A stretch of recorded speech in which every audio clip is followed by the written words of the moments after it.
भगवते वासुदेवाय। नारायणं नमस्कृत्यं नरं चैव नरोत्तमं देवीं सरस्वतीं व्यासं ततो जयमुदीरयत्।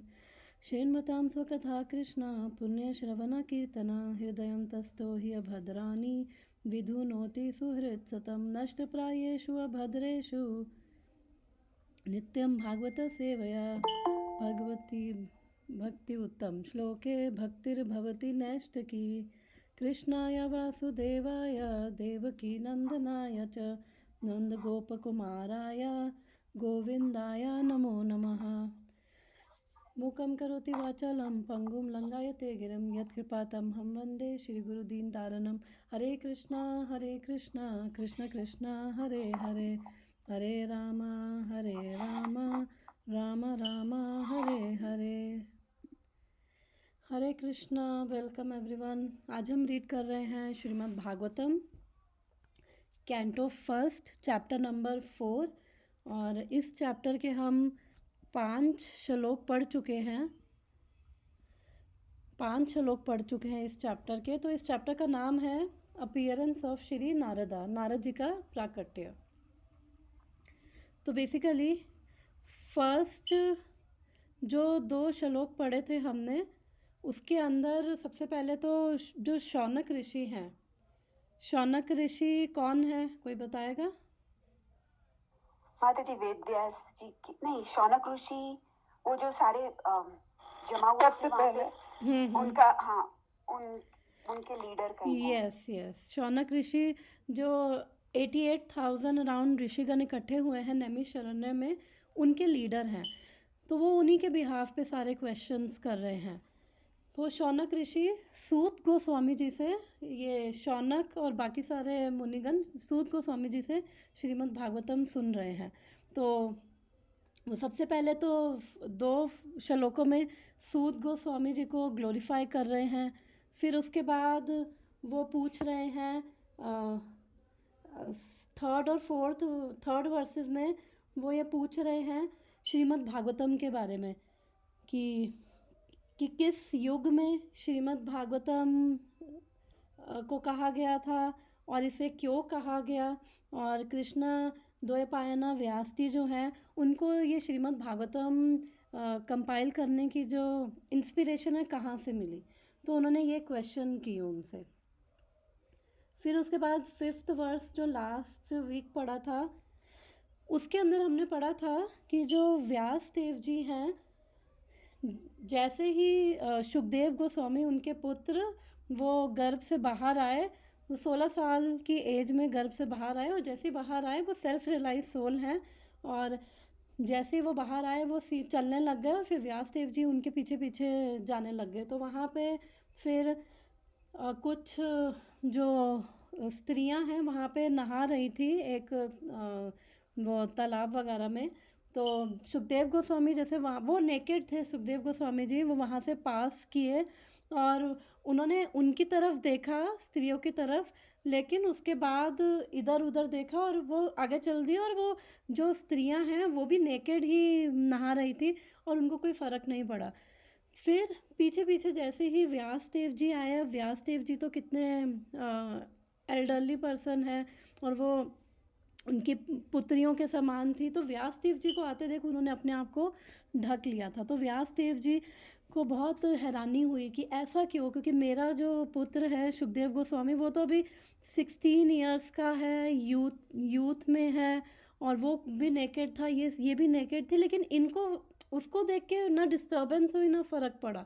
तो फिर तो उन्होंने जब ये क्वेश्चन पूछा तो शिला विश्वनाथ चक्रवर्ती ठाकुर बताते हैं कि स्त्रियां उनको देख के समझ गई थी कि ये एक ट्रांसेंडेंटल पर्सनालिटी है, इनकी आंखों में स्त्री पुरुष और किसी भी वो उसका कोई भेद नहीं है, ये भौतिकता से ऊपर है, परे हैं ये। तो वो समझ गई, तो उन्होंने भी जबकि इधर उधर देखा उनको भी देखा और वो अपना आगे चल दिए। उसके बाद जब व्यासदेव जी आए तो उन्होंने ढक लिया। तो ऐसा नहीं है कि जो व्यासदेव जी हैं वो कोई कामी पुरुष है या फिर वो ट्रांसेंडेंटल नहीं है। शिला प्रभुपाद उस परपट में लिखते हैं कि व्यासदेव जी भी ट्रांसेंडेंटल प्लेटफॉर्म पर ही हैं, लेकिन उन्होंने वो एक गृहस्थ की रोल प्ले कर रहे हैं तो एक गृहस्थ को डिफरेंशिएट करना चाहिए कि स्त्री पुरुष वगैरह में, और जस्ट वो रोल प्ले कर रहे थे तो इसलिए वो डिफरेंशिएट कर रहे थे, तो इसलिए उन स्त्रियों ने अपने आप को कवर किया। तो यहाँ से आज का वर्ड स्टार्ट होता है।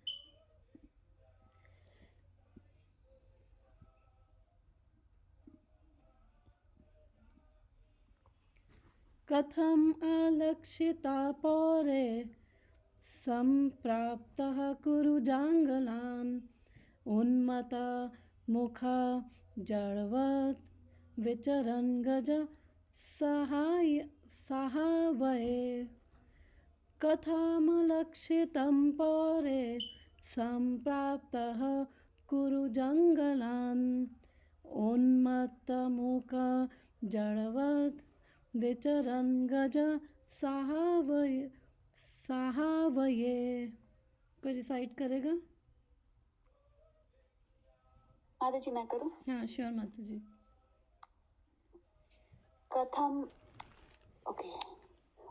कथम आलक्षित पौरेह संप्राप्त कुरु जंगलान उन्मता मुख जड़ावाद वद विचरन गज सहावये। तो अब जो हमने पढ़ा था ये सुखदेव गोस्वामी जी के बारे में कि वो आई थिंक 4th वर्स में कि वो बोल रहे हैं कि तस्य पुत्रो महायोगी, उनकी क्वालिटीज़ हमने पढ़ी थी कि वो क्या है सुखदेव गोस्वामी। एक तो महायोगी यानी कि ग्रेट डिवोटी, फिर समादृन कि वो सबको समान दृष्टि से देख पा रहे हैं, निर्विकल्पकः कि उनका माइंड कंप्लीटली वो भगवान में उनका एब्जॉर्ब्ड है, एकांत मतिर है, उनकी मति बस और कहीं नहीं है, और उन निद्रों यानी कि इग्नोरेंस से बिल्कुल परे हैं। और लेकिन वो दिख कैसे रहे हैं? गूढ़ो मूढ़ो इवेयते। गूढ़ो यानी कि उन जो कहते हैं ना नॉट एक्सपोज्ड, कोई उनको जानता नहीं है, लेकिन वो एक्सटर्नली कैसे हैं? मूढ़ो यानी कि जैसे मूर्ख होते हैं, और वो उनकी एवते यानी कि उन वो ऐसे दिखने में ऐसे हैं कि मतलब ऐसे मूर्ख और थोड़े पागल टाइप से। तो अब यहाँ पे वो पूछ रहे हैं कि कथम आलक्षितः पौरे, कि अब उनको रिकॉग्नाइज कैसे किया। जो सुखदेव गोस्वामी हैं, अब बाहर से देखने में तो वो एकदम ऑपोजिट, जैसे वो एक रियलाइज सोल, एक महान भक्त हैं, पर बाहर से देखने में तो वो एकदम मूर्ख लग रहे हैं, और वो ऐसे ही नेकेड वो चल रहे थे। तो वो कह रहे कि उनको पहचाना कैसे फिर और उसके बाद संप्राप्त कुरु जांगलान, तो वो वहाँ पे कुरु जांगलान बेसिकली वो यहाँ पे वो यहाँ पे शिला प्रभुपाद लिखते हैं कुरु जांगलान का मतलब लिखा है द कुरु जांगलान प्रोविंसेस। अच्छा हिंदी में क्या लिखा है?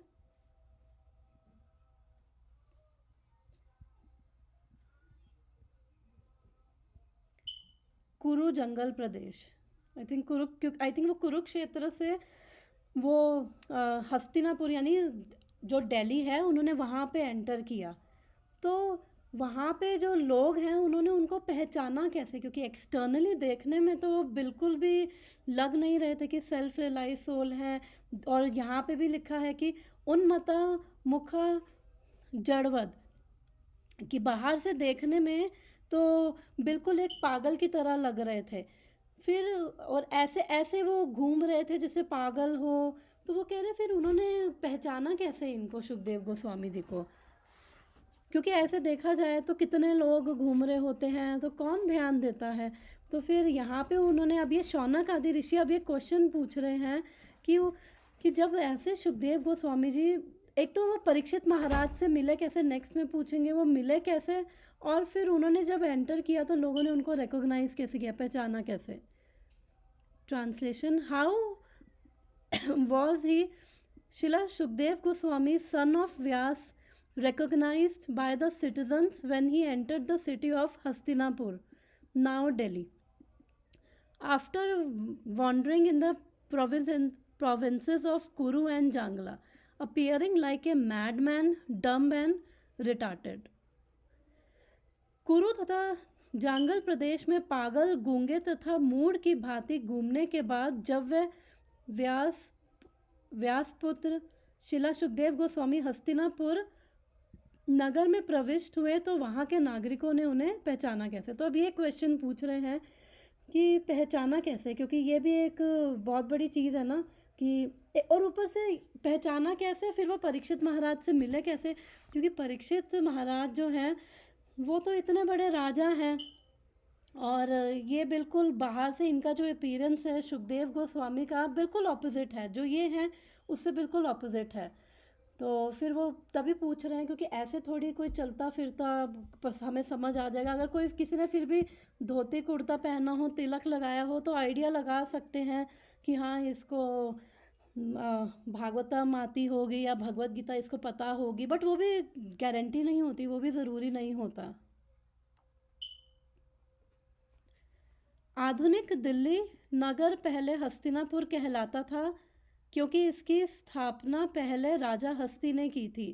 अपने पितृगृह त्यागने के बाद सुखदेव गोस्वामी पागल की भांति इधर उधर भटक रहे थे, अतएव उनकी उच्च अवस्था को जान पाना नागरिकों के लिए अत्यंत कठिन था। अतः मुनि को देखकर नहीं अपितु सुनकर पहचाना जाता है। तो यहाँ पे श्रील प्रभुपाद बोल रहे हैं कि जो हस्तिनापुर इसलिए क्योंकि वो राजा हस्ती ने वो स्थापित किया था, इसलिए उसका नाम हस्तिनापुर और अब वो दिल्ली है। तो कह रहे ये तो ऐसे पागल की तरह घूम रहे हैं इधर उधर, तो फिर कैसे इनको पहचाना। और क्योंकि जब तक जनरली क्या होता है, लोग क्या देखेंगे, बाहरी अपीयरेंस भी बहुत देखते हैं। तो यहाँ पे शिला प्रभुपाद कह रहे हैं कि जो मुनि है उसको देखकर नहीं उसको सुनकर पहचाना जाता है, क्योंकि जनरली क्या होता है कि बहुत अगर हम सोचते हैं कि साधु क्या होगा तो अलग अलग लोगों के अलग अलग क्राइटेरिया हैं और कई लोगों के अंदर कुछ शक्तियाँ वगैरह होती हैं, वो कुछ चमत्कार वगैरह दिखाते हैं, तो लोग उनसे बहुत अट्रैक्ट हो जाते हैं कि वाह ये कोई महान वो साधु है, तो कुछ सिद्धि हुई या कुछ चमत्कार दिखाया या फिर दाढ़ी वाड़ी हुई या फिर एजेड हुआ, तो लोगों के अपने अपने क्राइटेरिया हैं। तो यहाँ पे शिला प्रभुपाद क्या कह रहे हैं कि जो साधु है उसको देखकर नहीं उसको सुनकर पहचाना जाता है।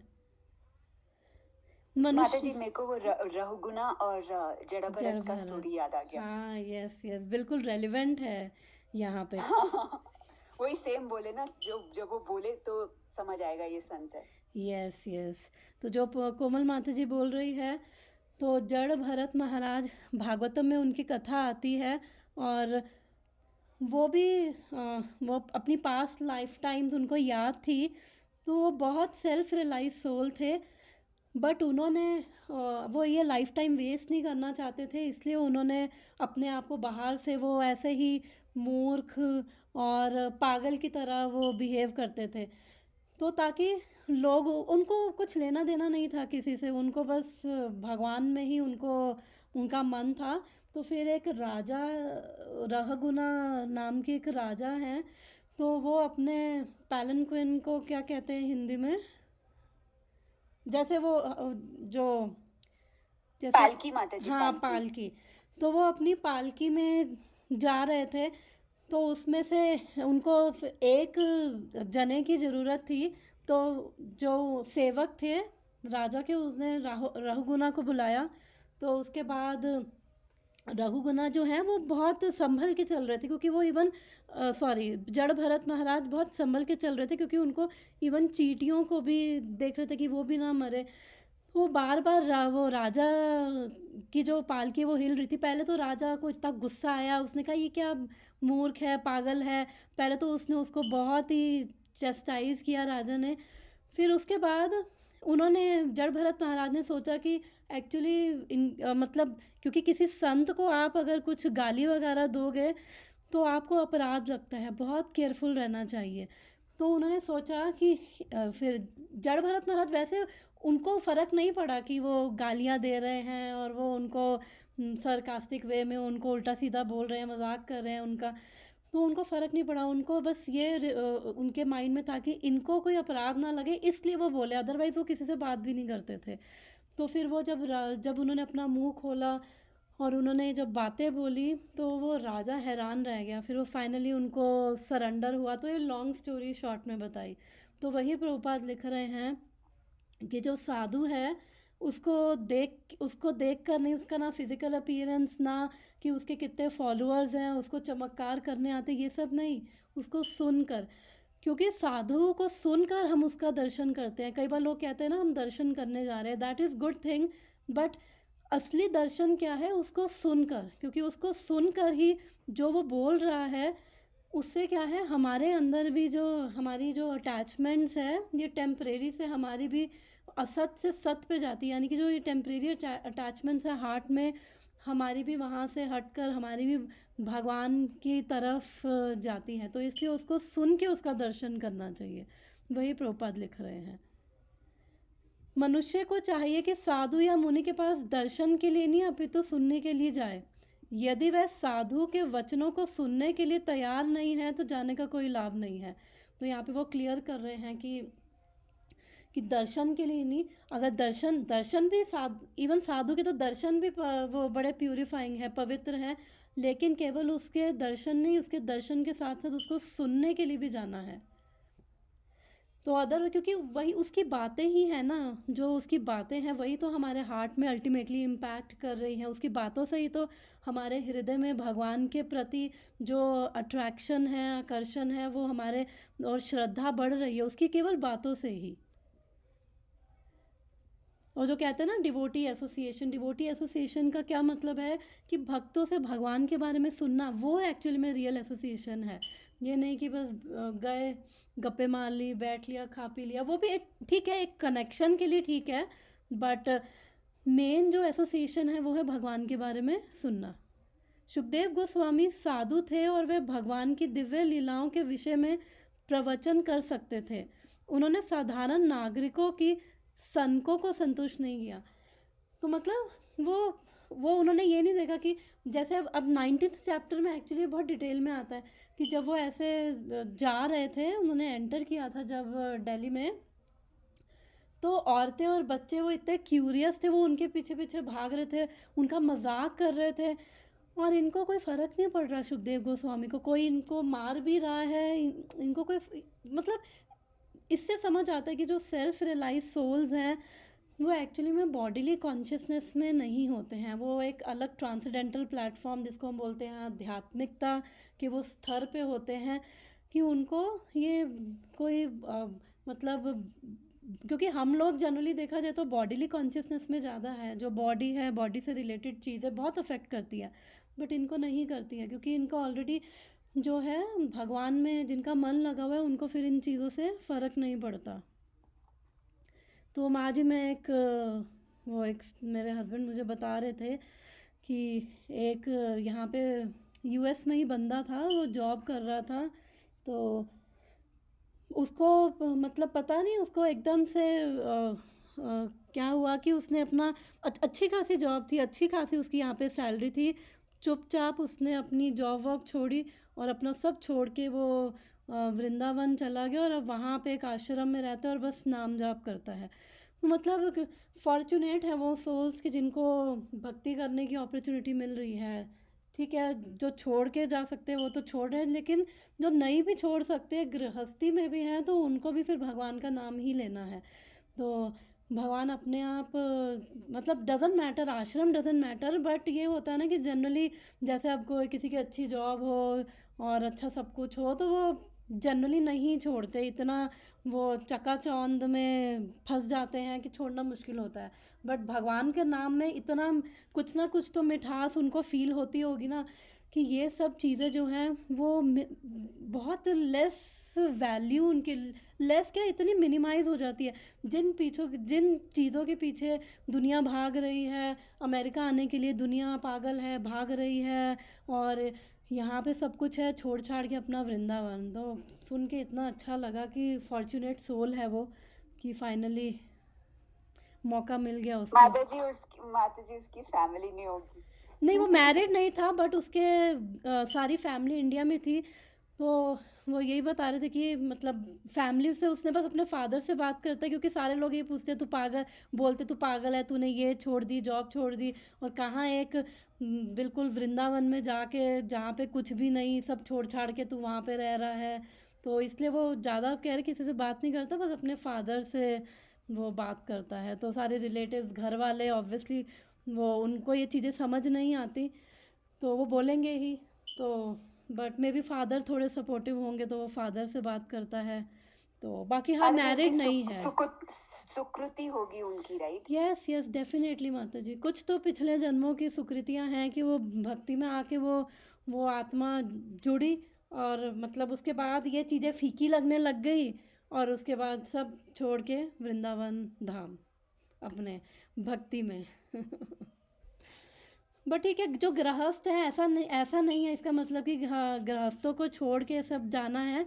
लेकिन हमें भी अपनी धीरे धीरे भगवान का नाम जाप करते हुए हमारी जो अपने आप जो ये अटैचमेंट्स हैं, धीरे धीरे हमारी यहाँ से अपने आप भगवान में जाने शुरू हो जाएंगी, क्योंकि अपने आप वो होता है यहाँ धीरे धीरे। फिर डिटैचमेंट डिपेंडिंग ऑन किसका कितना लेवल है, वो धीरे धीरे अंदर फील होने लग जाता है। वो चीज़ें इतनी मे बी अभी बंधे हुए, लेकिन वो धीरे धीरे ऐसा होता है कि वो भगवान लाइफ में प्रायोरिटी बन जाते हैं।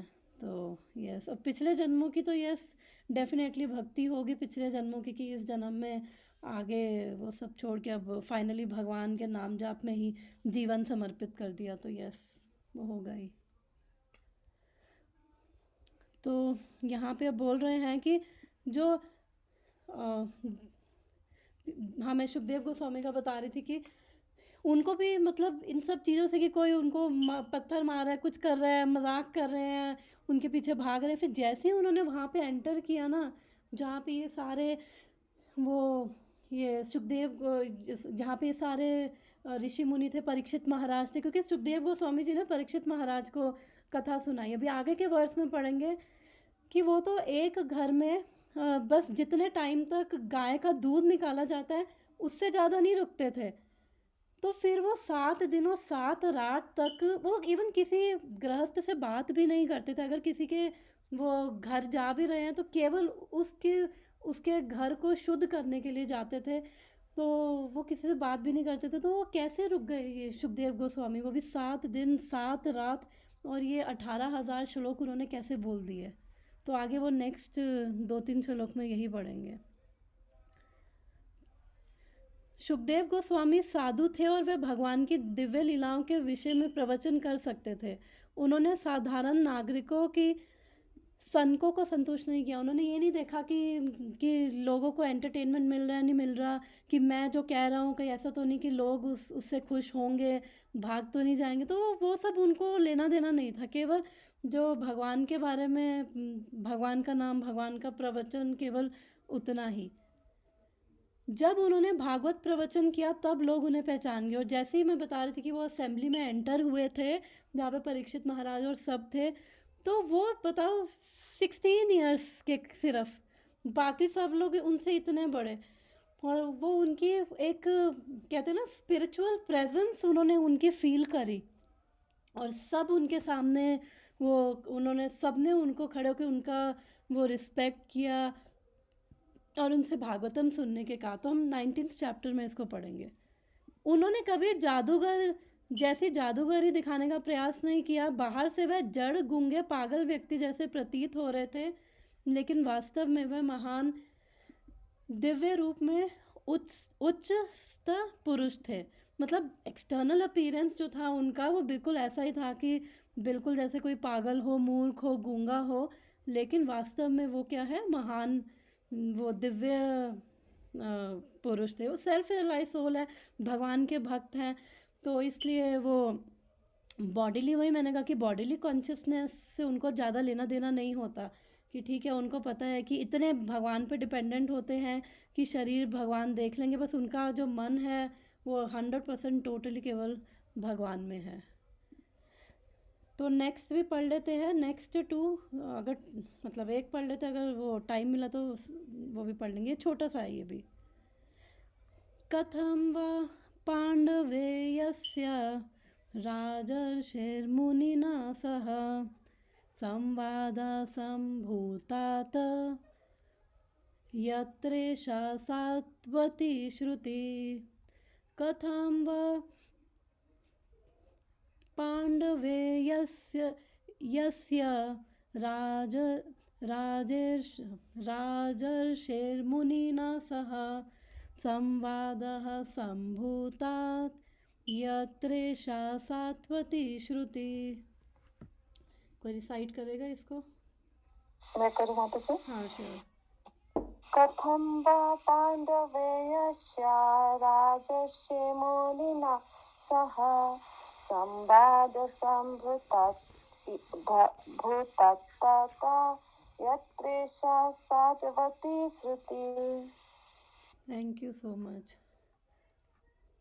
तो इसका एक बारी मीनिंग देख लेते हैं। कथम, हाउ इज इट, वा ऑल्सो, पांडवे यस्य of the descendant of Pandu Parikshit, Rajarshe the king who was a sage, Munina with the Muni, Saha with Samvadah discussion, Sambhut took place, Tata Tat, O darling, Yatra whereupon, Esha like this, Satvati transcendental, Shruti essence of Vedas. How did it so happen that King Parikshit met this great sage, making it possible for this great transcendental essence of Vedas, Bhagavatam, to be sung to him? तो अब वो हैरान हो रहे कि अब ये कैसे मिले उनको, ये जो परीक्षित महाराज को, क्योंकि जो ऐसे देखने में है लोग उसको पहचान भी नहीं पा रहे हैं। फिर अब वो उसको, क्योंकि अब ऐसे बाहर से किसी को देख के तो हम कैसे पहचानेंगे, तो बेसिकली उनको आलक्षित वो तो सॉरी पीछे में था, तो बेसिकली उनको पहचाना कैसे गया और वो मिले कैसे परीक्षित महाराज से। राजा परीक्षित के इस महामुनि से कैसे भेंट हुई, जिसके फलस्वरूप वेदों के इस महान दिव्य सार भागवत का वाचन संभव हो सका। छोटा सा तात्पर्य है शिला प्रभुपाद जी के द्वारा। तात्पर्य, श्रीमद् भागवतम को या वेदों का सार कहा गया है। यह काल्पनिक कहानी नहीं है, जैसा गैर जिम्मेदार लोग प्रायः कहते रहते हैं। इसे शुक संहिता अर्थात परम मुक्त मुनि सुखदेव गोस्वामी द्वारा कहा गया वैदिक स्त्रोत भी कहते हैं। तो जैसे अब लोग बोलते हैं ना कि माइथोलॉजी, तो वो क्या है, मिथ। मिथ यानी कि जो सच्चाई नहीं है। जो हमारे जो ग्रंथ हैं, हमारे जो हिंदू वो ग्रंथ हैं, उनको वो माइथोलॉजी बोलते हैं। तो ये माइथोलॉजी कैसे हुई, ये यहाँ पे शिला प्रभुपाद लिख रहे हैं कि ये जो भागवतम है ये कोई काल्पनिक कहानी नहीं है, ये एक्चुअली में हिस्ट्री है। जो चीज़ें हुई हैं हिस्ट्री में वो यहाँ पे भागवतम में उनके भगवान के बारे में, भगवान के भक्तों के बारे में 3 चीज़ें हैं, भगवान, भक्ति और भक्त, 3 चीज़ों के बारे में ये भागवतम में है। तो ये काल्पनिक नहीं है। तो जो काल्पनिक भी मानता है ना उसको, तो वो सारे अपराध कर रहे हैं इसको। और ये क्या है, सारे वेदों का सार है ये श्रीमद् भागवतम। तभी यहाँ पे फर्स्ट चैप्टर में वो जो श्लोक है उसमें वो बोल रहे हैं, धर्म प्रोजितो कैटब अत्र परमो निर्मत्सरा नाम, कि सारे जो कैटब धर्म है ना उनको सबको रिजेक्ट कर दो। तो बेसिकली कैटब धर्म का मतलब कि जो भी धर्म के नाम पे जो भी चीज़ हमें भगवान या भगवान की भक्ति से जुड़ने में रोक रही है ना, वो सारे चीटिंग रिलीजन्स हैं। बिकॉज जो सोल है, आत्मा है, वो उसका भगवान से ही संबंध है। तो अगर कोई भी, अगर मैंने एग्जांपल आई थिंक पहले भी दिया था कि अगर कोई $5 मिलियन डिज़र्व करता है और उसको $500 दे दिया जाए और उसको बोला जाए ये लो $500 लो, और उसको पता नहीं कि मैं तो $500 मिलियन डिज़र्व करता हूँ, तो वो $500 लेकर खुश हो रहा है, तो बेचारा उसको चीट कर दिया गया ना, बेचारा को धोखा दे दिया गया ना कि $500 मिलियन डिज़र्व कर रहा है, लेकिन $500 लेके उसको बोला कि वो खुश हो रहा है उसमें।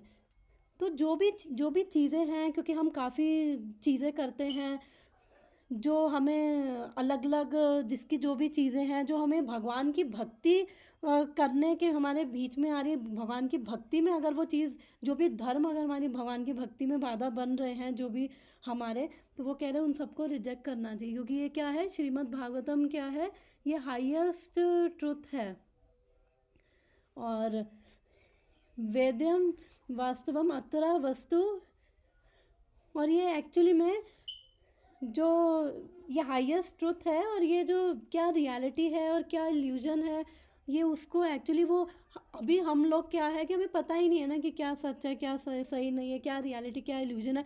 तो ये उस लाइन को हटा रहा है, उस इल्यूजन को हटा रहा है, और सबके वेलफेयर के लिए है। और ये हमारी तीनों तापों को, जो आदि भौतिक, आदि दैविक, आध्यात्मिक, तीनों ताप जिससे हम इस भौतिक संसार में सफ़र कर रहे हैं, ये भागवतम उसको ख़त्म कर रहा है।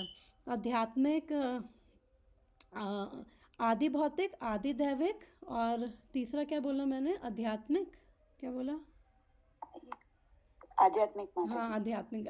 तो हमारे जो मन के द्वारा, हमारे ही मन और बुद्धि के द्वारा जो कष्ट आते हैं, फिर दूसरा हमारे शरीर से, तीसरा किसी और के द्वारा दिए गए कष्ट, उसके बाद ये नेचुरल डिजास्टर्स, तो ये सबके लिए कॉमन है। तो वो कह रही है श्रीमद् भागवत में सारे भौतिक संसार के तापों को ये ख़त्म करने वाली है। और इसमें बोला गया है कि सदैव हृदय अवरुद्ध अत्र कीर्ति भी शुश्रूषुभिस्तत्क्षणात्, कि जो श्रीमद् भागवतम को सबमिसिवली और अटेंटिवली अगर सुनता है ना, इस श्रीमद् भागवतम के मैसेज को, तो शुश्रूषुभि तत्क्षणात्, तो भगवान जो है उसके हृदय में, वो उसके हृदय में प्रकट हो जाते हैं। केवल जो श्रीमद् भागवतम के जो ये भागवतम के मैसेज को जो ये केवल सुन रहा है सिंसियरली और अटेंटिवली, तो ये इतनी पावरफुल है कि ये भगवान का ही इनकारनेशन है। हमने ये भी पढ़ा था। तो इसलिए ये कोई काल्पनिक कहानी नहीं है। और इसे शुक संहिता इसलिए बोला है क्योंकि ये सुखदेव गोस्वामी जी हैं, उनके द्वारा कही गई थी, इसलिए इसको शुक संहिता बोला है। Then third verse, sorry 8th verse, ये लास्ट आज हम कर लेते हैं, अभी टाइम है हमारे पास। फिर इसके बाद वो परीक्षित महाराज के बारे में पूछेंगे, तो वो क्वेश्चन आंसर चेंज हो जाएंगे थोड़े से। स गोदानमात्रं हि गृहेषु गृहमेदिनाम् अवक्षते महाभागास् तीर्थीकुर्वंस्तदाश्रमं। स गोधोनामात्रं हि गृहेषु गृहमेदिनाम् अवक्षते महाभागस् तीर्थीकुर्वंस्तदाश्रमं। डिसाइड करेगा कोई? माता जी मैं करूं? हाँ श्योर माता जी। सगोदोहानमात्रं हि गृहेषु गृहमेधिनाम् अवीक्षते महाभागस् तीर्थीकुर्वंस्तदाश्रमम्। थैंक यू माता जी। तो अब वो यहाँ पे पूछ रहे हैं, बोल रहे हैं स गो दोहना मातरम ही, कि मतलब जितने समय तक एक गाय को धोया जाता है, यानी गो धोना यानी कि जितने समय में वो दूध निकाला जाता है, उतने ही समय में ये अवेक्षते महाभागस, अवेक्षते यानी कि इंतज़ार करना। तो ये जो महाभागस किसको बोला है? सुखदेव गोस्वामी को बोला है। तो ये सुखदेव गोस्वामी केवल उतने ही समय में गृहेषु गृह मेदी नाम, जो ये गृहस्थ हैं, गृह मेदी हैं, तो यज्ञ वो बंद कर दे। तो जो ये ग्रह मेदी नाम बेसिकली कौन होते हैं कि एक तो होता है गृहस्थ होते हैं और एक होता है ग्रह मेदी होते हैं। तो जो ये 4 आश्रम हैं, चार वर्ण और चार आश्रम जो हैं, इसमें से जो चार आश्रम हैं वो ब्रह्मचारी, गृहस्था, वानप्रस्थ, संन्यास। तो जो गृहस्थ हैं, आश्रम इसलिए बोला गया है कि उनके गृहस्थ क्या है, उनके सेंटर में किसको रखते हैं, भगवान की प्रसन्नता के लिए। जो हस्बैंड वाइफ, वो उनकी फैमिली के में सेंटर में कौन है, भगवान है। और ग्रह मेधी नाम वो होते हैं कि ग्रह मेधी वो होते हैं जिनको केवल बस इसी फैमिली लाइफ में लगे हुए हैं, थोड़ा बहुत बस कुछ कर लिया, उनको ज़्यादा भगवान और भक्ति से मतलब नहीं है, तो वो उनको ग्रह मेधी बोला गया है। तो ये कह रहे हैं कि ये केवल उतने समय तक, उतने गो धोना मात्रम ही, उतने मात्र में ही केवल ये वहाँ पे ये महाभाग, यानी कि जो ये सुखदेव गोस्वामी है, मोस्ट, प्रभुपाद लिखते हैं द मोस्ट फॉर्चुनेट, तो ये केवल उतने समय तक रुकते थे। और तीर्थी कुर्वम तद आश्रमम, और फिर जहाँ रुकते थे उसको उसी घर को वो तीर्थ बना देते थे। He, Shukdev Goswami, was accustomed to stay at the door of householder only long enough for a cow to be milked, and he did this just to sanctify the residence. वो पवित्र करने के लिए, सैंक्टिफाई यानी कि वो उसको जिस भी गृहस्थ के उसमें रुकते थे, केवल उसको पवित्र करने के लिए, उसके घर को पवित्र करने के लिए। और ये हर एक के उधर नहीं रुकते थे, जो बहुत ही फॉर्चुनेट हैं, जो गृहस्थ हैं, ग्रह मेदी भी नहीं, जो गृहस्थ हैं, आई थिंक प्रभुपाद लिखते हैं इसमें कि भाग्यशाली गृहस्थ के वहीं रुकते थे। वे सुखदेव गोस्वामी किसी गृहस्थ के द्वार पर उतनी ही देर रुकते थे जितने समय गाय दूही जा सकती थी। वे उस घर को पवित्र करने के लिए ही ऐसा करते थे। उनको ये मतलब नहीं था कि मेरे को यहाँ से खाने को मिलेगा, या फिर कुछ मेरा यहाँ से फ़ायदा होगा, या फिर उनको ये भी उनको जब किसी गृहस्थ के घर गए, किसी का अच्छा भी घर हुआ, तो उनको देख के कभी फीलिंग नहीं आई अरे ये तो कितने सुखी हैं, कितनी अच्छी लाइफ जी रहे हैं। तो वो उनको पवित्र, उस घर को पवित्र करने के लिए ही वो केवल वहाँ पे रुकते थे। तभी तो ये सवाल पूछ रहे हैं कि अरे फिर ये जो बस गाय का दूध निकालने में कितना लगता होगा, 15-20 मिनट या आधा घंटा, तो वो कह रहे वो बस उतनी देर रुकते थे। और तो ये अब ये 7 दिन और ये 7 रात कैसे रुक गए, और सीधा 18,000 श्लोक इन्होंने कैसे बोल डाले। तात्पर्य, सुखदेव गोस्वामी महाराज परीक्षित से मिले और उन्होंने श्रीमद् भागवतम के मूल पाठ की व्याख्या कह सुनाई। तो फर्स्ट टाइम सुखदेव गोस्वामी जी ने ही परीक्षित महाराज और बाकी सारे जो भी प्रेजेंट थे वहाँ पे, उन सबको श्रीमद् भागवतम सुनाई थी। वे किसी भी गृहस्थ के दरवाजे पर आधे घंटे से अधिक, जितना समय में गाय दूह ली जाती है, नहीं रुकते थे, और भाग्यशाली गृहस्थ से भिक्षा प्राप्त करते थे। क्योंकि जो होते हैं सन्यासी होते हैं, ये इतने एलिवेटेड सोल्स होते हैं, तो वो हर एक के घर में नहीं रुकते और हर एक से वो भिक्षा भी नहीं लेंगे और हर एक के घर से नहीं खाएंगे, क्योंकि उनको समझ आ जाता है कि ये जो गृहस्थ हैं, ये गृहस्थ आश्रम में भगवान को भोग लगा के, भगवान इनका सेंटर है और इनमें भक्ति भाव है, तो वो केवल उन्हीं से ही भिक्षा प्राप्त करेंगे। क्योंकि जो हम खा रहे हैं उससे हमारी चेतना, जो हमारी कॉन्शियसनेस है, उससे बहुत वो अफेक्ट करती है। कहते हैं ना, जैसा अन्न वैसा मन। तो इसलिए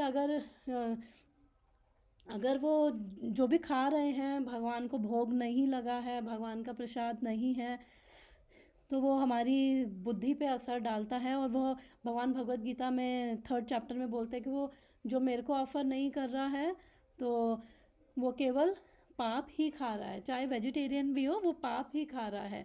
क्योंकि काफ़ी हमें वो जब हम खाना बनाते हैं, खाना खाते हैं, सांस लेते हैं, वो सारे जीव मरते हैं, उनका पाप भी लगता है। तो जब हम भगवान को भोग लगाते हैं तो वो भगवान का झूठा हो जाता है, उसे वो महाप्रसाद बन जाता है, और फिर उसको पाने के बाद हमारा अंदर से मन शुद्ध होता है।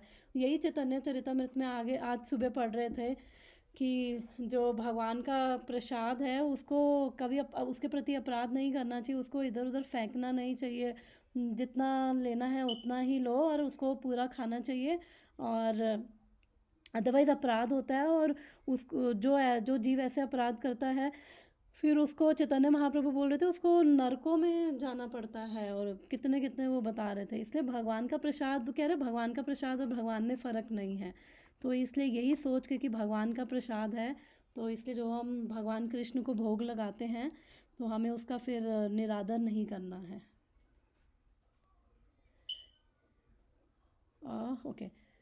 और भाग्यशाली गृहस्थ से ही भिक्षा प्राप्त करते थे, क्योंकि अगर किसी का खाने का सोर्स अगर ठीक नहीं है तो इसका मतलब उसका कॉन्शियसनेस, उसकी चेतना एलिवेटेड नहीं हो सकती। फिर जो अगर हम भगवान का प्रसाद खाएंगे यानी हमारे अंदर भी डिवाइन क्वालिटीज़ आने लगती है, भगवान के वो गुण आने लगते हैं, और प्रसाद से धीरे धीरे हमारा मन शुद्ध होने लग जाता है, मन हमारा शांत होता है। तो भगवान को भोग लगा के सात्विक तरीके से जो भोग लगा के खा रहे हैं तो वो प्रसाद बन जाता है। वह अपनी शुभ उपस्थिति से उस घर को पवित्र करने के लिए ऐसा करते थे। अतएव सुखदेव गोस्वामी ऐसे आदर्श उपदेशक हैं जो दिव्य पद पर स्थित हैं। तो कह रहे हैं कि वो केवल उस गृहस्थ के वहाँ भी इसलिए रुक रहे हैं ताकि उनका घर पवित्र हो, और उनको देखकर ऐसी कोई फीलिंग नहीं आ रही कि अरे इनकी अच्छी लाइफ चल रही है। कई बार अगर क्योंकि प्रभुपाद कहेंगे आगे कि जो सन्यासी है तो सन्यास आश्रम में है, तो अगर वो गृहस्थ से अगर कुछ रिसीव कर रहा है तो आई थिंक प्रभुपाद नहीं है, मैंने कहीं सुना था कि अगर वो गृहस्थ से कुछ रिसीव करता है तो उसको भगवान के बारे में उसे बताना पड़ता है, क्योंकि वो ऐसे नहीं गृहस्थ से कुछ ले सकता। तो उनको थोड़ा भगवान के बारे में बताता है, फिर उससे वो रिसीव कर सकता है। जो लोग सन्यास आश्रम में हैं भगवान के संदेश का उपदेश देने के लिए प्रतिबद्ध है, उनके कार्यों से उन्हें यह सीखना चाहिए कि दिव्य ज्ञान प्रदान करने के लिए अतिरिक्त गृहस्थों से उनका कोई सरोकार नहीं है।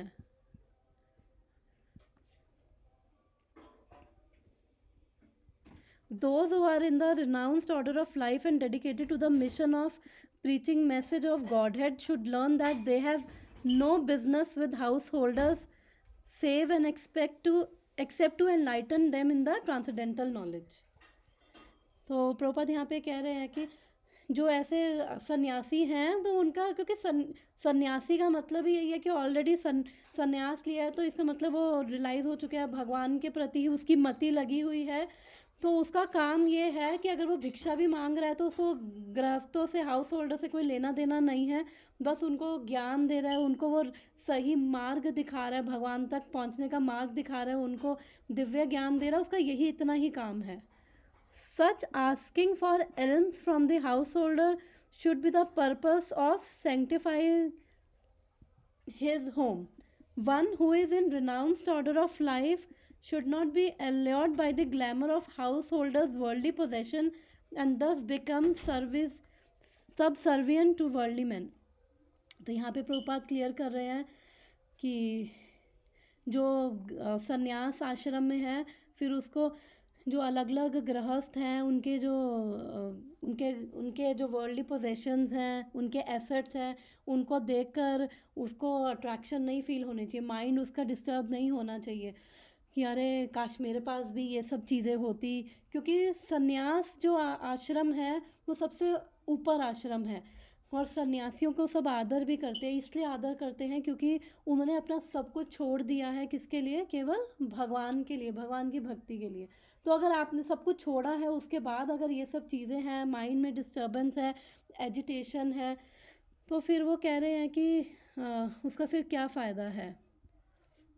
सांसारिक संपन्नता से आकर्षित होकर संसारिक मनुष्य का गुलाम ना बन जाए कि अच्छा इसको ये ऐसा अच्छा लग रहा है तो इसको ऐसे बताना चाहिए, इससे ये गृहस्थ खुश हो जाए, तो वो नहीं होना चाहिए। जो मनुष्य संन्यास आश्रम ग्रहण कर चुके हैं, इसके लिए ऐसा करना विषपान तथा आत्महत्या से अधिक घातक है। क्योंकि अगर वही मैंने बताया कि अगर वो ऑलरेडी अपनी अटैचमेंट से, संन्यास आश्रम का मतलब इस वर्ल्डली अटैचमेंट से फ्री हो चुका है, हट चुका है, उसका ध्यान, उसकी मति किस में लग गई है? केवल भगवान में। तो अगर फिर वो गृहस्थ के पास तो केवल इसीलिए जा रहा है कि गृहस्थ के घर को वो पवित्र कर सके, उससे कुछ लेकर उसकी चीज़ों को शुद्ध कर सके। क्योंकि जब ये साधु होते हैं, भगवान के शुद्ध वैष्णव होते हैं, उनको कुछ देते हैं तो उससे हमारी ही पवित्रता होती है ऐसा नहीं है कि उनको कुछ हमारी चीज़ों से भला होगा, हमारी ही पवित्रता, हमारी ही चीज़ों की पवित्रता होती है, हमारे धन की शुद्धि होती है, हमारे मन की शुद्धि होती है, हमारे तन की शुद्धि होती है, तो हमारी ही शुद्धि होती है, भगवान की कृपा होती है। क्योंकि ऐसे साधु संतों को देने से, भगवान के भक्तों को देने से यानी कि क्योंकि वो उनका मिशन क्या है, भगवान का ही नाम का प्रचार प्रसार करना, तो जो ऐसे मिशन पे है, अगर उनके साथ कॉपरेट किया जाए तो भगवान बहुत प्रसन्न होते हैं। तो आई थिंक आज यहीं पर ही स्टॉप करते हैं। अगर किसी का कुछ यहाँ पे क्वेश्चन है, 11 मिनट है, तो जो हमने 3 वर्सेस पढ़े हैं, फिर आगे अब परीक्षित महाराज के बारे में, अब नेक्स्ट क्वेश्चंस परीक्षित महाराज के बारे में पूछे जाएंगे कि वो तो इतने बड़े राजा थे, अब उन्होंने क्यों सब छोड़ छाड़ दिया। और माता जी लेकिन इसका आंसर तो नहीं मिला, राइट? आंसर आगे मिलेंगे, अभी आगे के चैप्टर्स में इनके आंसर अच्छा मिलेंगे। नहीं अच्छा ओके। वही मैं सोच रही थी माता जी, मुझे लगा कि मैंने शायद सुना नहीं अच्छे से। हाँ मैं मैंने सोच रही थी कि फिर अभी भी सोच रही पूछूंगी थी आपको। कौन सी तो वही एक्चुअली ये जो क्वेश्चंस पूछे हैं ना, फिर आगे के चैप्टर्स में इनके आंसर्स मिलेंगे हमें। तो अभी ये सिर्फ क्वेश्चंस पूछ रहे हैं यहाँ पे। तो माता जी आज के चैप्टर में आप शॉर्ट में थोड़ा बताओगे कि आज के चैप्टर में फिर सुखदेव जी के बारे में बताया, राइट? कि वो गृहस्थ के घर में मतलब क्यों रहते थे, फिर हमको क्या करना चाहिए, इतना ही बताया, राइट माता जी? बेसिकली वो यहाँ पे और ना क्वेश्चंस पूछ रहे हैं कि सुखदेव, पहले तो सुखदेव गोस्वामी जी की क्वालिटीज़, उनके गुण बता रहे हैं कि उनके ऐसे गुण हैं, और वो कभी किसी से बात भी नहीं करते थे, बाहर से ऐसे मूर्ख वूर्ख दिखते थे। तो ये शौनक आदि ऋषि को इतनी क्यूरियोसिटी है कि फिर ये मतलब ये एक गृहस्थ के घर में, अब ये जो सवाल इन्होंने पूछा अभी, कि एक गृहस्थ के घर में अभी आधे घंटे से ज़्यादा नहीं रुक रहे, और अगर गृहस्थ के घर में भी वो जो भाग्यशाली है, प्रभुपाद लिख रहे हैं, जो भाग्यशाली उसके घर में ही रुक रहे हैं ताकि उसका घर पवित्र हो। तो ये कह रहे हैं, उनका वो क्वेश्चन आता है कि फिर इन्होंने 7 दिन, और ये क्योंकि ये तो इधर उधर घूमते रहते हैं, तो ये 7 दिन और 7 रात और 18,000 श्लोक इन्होंने कैसे बोल दिए। तो इस क्वेश्चन की वजह से ये यहाँ पे सवाल पूछ रहे हैं। तो जैसे जैसे हम आगे के चैप्टर्स में एक्चुअली इसके आंसर मिलेगा, और 19th में जाके इसका हमें मिलेगा। तो ये फर्स्ट कैंटो जो है, ये हमें इनके आंसर्स देगा। अभी वो सवाल पूछ रहे हैं केवल इस चैप्टर में। तो अभी हम माता जी आपने जो एक बात बोली ना, वो मुझे बहुत अच्छी लगी कि जो मतलब सुखदेव गोस्वामी जैसे जो डिवोटीज है ना, वो लोग जब किसी भी गृहस्थ के घर पे आके अगर वो करते तो वो उनके लिए वो एहसान होता है, राइट माता जी? यस मैं वो और एक चीज भी सुन रही थी और एक जगह पे कि ऐसे जैसे हम किसी प्योर डिवोटी को देते हैं, राइट, या किसी भी जैसे डिवोटी को देते, सीनियर डिवोटी को, ऐसा तो मतलब ना वो कभी भी अपने उसके लिए नहीं लगाते, वो लोग हमेशा भगवान के काम के लिए लगाते। तो हमको ऐसे डिवोटीज को हमेशा देना चाहिए, क्योंकि वो बेसिकली मतलब वो लोग पैसे से क्या करेंगे, राइट? ना ही वो लोग ड्रेस खरीदते अच्छे, या ना ही वो लोग खाना खाते अच्छे, या कुछ भी करते। अगर खाना खाते भी है, प्रसाद खाते भी है, तो भगवान को चढ़ा के ही खाते हैं, राइट माता जी? यस तो उनका बेसिकली मकसद यही है भगवान की सेवा का। तो जो भी अगर उनको कोई अगर दे भी रहा है, धन भी दे रहा है, तो फिर क्योंकि उनकी मति भगवान में है ना, तो उनको पहले उनका सेंटर भगवान है, तो वो भगवान को ही अर्पित करेंगे। तो वो अर्पित हमारे बिहाफ पे ही कर रहे हैं ना, तो हमारी ही शुद्धि हो रही है। क्योंकि इसलिए हमें उनको कोऑपरेट करना चाहिए, उनके हर कार्यों में, उनकी प्रीचिंग में, उनके अलग अलग जो भी उनके कार्य हैं उनको सपोर्ट करना चाहिए। जब हम ऐसे, तो ये भी सेवा है ना, भक्तों की सेवा है। जब हम भक्तों की सेवा कर रहे हैं तो फिर भक्ति, हमारी सुकृतियाँ जो हम बात कर रहे थे, सुकृतियाँ भी इकट्ठी होती है, हमें भक्ति भी मिलती है। क्योंकि जितनी हमारी सुकृतियाँ इकट्ठी हो रही है, वो सब मिलके हमें आगे हृदय में हमारी श्रद्धा स्ट्रॉन्ग करी, जिससे हम एक्चुअल में भक्ति कर पाएंगे। अभी हम भजन कर पाएंगे, अभी हम भजन की क्रियाएं कर रहे हैं, तो धीरे धीरे भगवान का नाम जाप करते हुए, भक्तों की सेवा करते हुए, जो भगवान के शुद्ध भक्त हैं, हमारे गुरुजन हैं, तो उनको हमेशा उनकी सेवा करनी चाहिए, गुरुजनों की।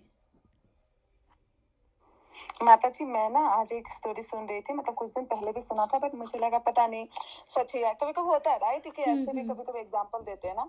बट आज जब मैंने सुना, और वो भी ऐसे यूट्यूब में शॉर्ट्स आते हैं ना उसमें, और वो भी किसी और मतलब इसको नहीं दूसरे संप्रदाय से मैंने सुना, और फिर वो भी मतलब वही सेम स्टोरी बोल रही है, तो मुझे इतना अच्छा लगा ना वो सुन के। वो प्रभुपति जी का बोल रहे थे कि वो इतने बड़े डिवोटी है, उनके चरणों में नमन, जो यहाँ पर भारतीय होके भी हम लोग जैसे कुर्ता कुर्ता पहनने के लिए, धोती पहनने के लिए, तिलक लगा के लिए शर्माते हैं, बट उन्होंने बोले विदेशियों को वो तिलक लगाना सिखा दिया, विदेशियों को बोले वो सुबह सुबह उठना, मंगल आरती करना, वो सब सिखा दिया।